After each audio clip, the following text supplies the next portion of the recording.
Hello. Smart ఫోన్లు ఉపయోగించేటువంటి ప్రతి ఒక్కళ్ళ దగ్గర ఇప్పుడు వాట్సాప్ అనేది చాలా కామన్ అయిపోయింది.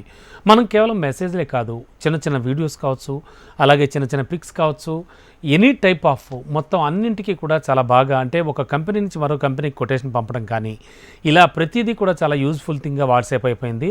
వాట్సాప్ లేని వాళ్ళంటూ ఇప్పుడు లేరు, ఎందుకంటే ప్రతి ఒక్కళ్ళ చేతిలో కూడా ఆండ్రాయిడ్ ఫోన్ ఉంటుంది కాబట్టి. సో వాట్సాప్ అనేది ఆ రకంగా చూస్తే ఇప్పుడు ప్రతి ఒక్కరికి ఒక నిత్యావసరంగా కూడా మారిపోయింది. మరి ఎప్పటికప్పుడు సరికొత్త లేటెస్ట్ ఫీచర్లతో వాట్సాప్ యూజర్స్ని మరింతగా ఆకట్టుకుంటోంది. మనం కూడా మన వాట్సాప్లో చూడొచ్చు, వాట్సాప్ నుంచి మనకు వచ్చిన మెసేజెస్ కొత్త ఇవన్నీ కూడా లాంచ్ చేస్తున్నప్పుడు వాట్సాప్ సందేశాలు పంపుతూ ఉంటుంది. వాటిని చూసి మనం ముందుకు వెళ్తున్నాం. మరి ఈ క్రమంలో వాట్సాప్ నుంచి వెలువడినటువంటి ఒక కీలకమైన అప్డేట్ ఒకటి యూజర్లను చాలా ఆందోళనకు గురిచేస్తోంది. ఏమిటది, ఎందుకు ఆందోళనకు గురిచేస్తోంది? సాధారణంగా వాట్సాప్ చాలా చక్కటివే మనకు మెసేజ్ చేస్తూ ఉంటుంది కదా అనే డౌట్ రావచ్చు. ఎస్, ప్రముఖ సోషల్ మీడియా మెసేజింగ్ యాప్ అయినటువంటి వాట్సాప్ ఇకపై కొన్ని ఫోన్లలో పనిచేయదు. ఇదే వాళ్ళు చెప్పినటువంటి ఇన్ఫర్మేషన్. కొన్ని డివైజుల నుంచి వాట్సాప్ సర్వీసెస్ నిలిపివేయబడతాయి. ఇది వాట్సాప్ నుంచి వచ్చినటువంటి బిగ్ అప్డేట్. దీంతో చాలామంది డీలా పడ్డారు, కంగు తిన్నారు.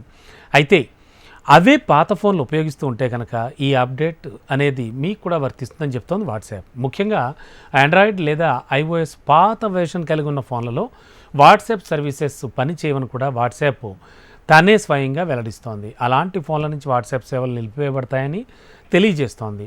మరి పాత ఆపరేటింగ్ సిస్టమ్ కలిగిన స్మార్ట్ ఫోన్లపై ఇకపై వాట్సాప్ వర్క్ చేయదు. అందుకే ఎప్పటికప్పుడు ఆపరేటింగ్ సిస్టమ్ అప్డేట్ చేసుకుంటూ ఉండాలి. ముఖ్యంగా ఆండ్రాయిడ్ 4 లేదా అంతకంటే పాత ఓఎస్, ఐఓఎస్ 11 లేదా అంతకంటే పాత వెర్షన్ కలిగి ఉంటే కనుక మీరు వెంటనే అప్డేట్ చేసుకోవాల్సి ఉంటుందన్నమాట. లేదంటే వాట్సాప్ సర్వీసెస్ పనిచేయవు. ప్రస్తుతం ఐఓఎస్లో అయితే 18 వెర్షన్, ఆండ్రాయిడ్లో అయితే 15 వెర్షన్ నడుస్తోంది. ఇప్పటికీ చాలామంది ఓల్డ్ వెర్షన్ ఐఓఎస్ వాడుతున్నారు. ఇక అలాంటి డివైజుల్లో వాట్సాప్ సర్వీసెస్ పనిచేయవని చెప్తోంది. ఆండ్రాయిడ్ 4 లేదా ఐఓఎస్ 11తో పనిచేసే ఫోన్స్లో వాట్సాప్ సర్వీసెస్ అయితే ఉండవు. ఆండ్రాయిడ్ 5, ఐఓఎస్ 12 లేదా తర్వాత వెర్షన్స్ ఉన్న డివైజుల్లో అయితే వాట్సాప్ సర్వీసెస్ కొనసాగుతాయన్నమాట. అయితే దీనికోసం వచ్చేడాది మే వరకు కూడా గడువు ఉంది. మీరు ఇంకా కంగారు పడక్కర్లేదంటూ కూడా వాట్సాప్ చెప్తోంది. ఇక మే తర్వాత, అంటే 2025 మే తర్వాత వాట్సాప్ సర్వీసెస్ ఈ పర్టికులర్ ఫోన్స్లో అయితే పని చేయవు. ఇది మీరు ఖచ్చితంగా గ్రహించాలి.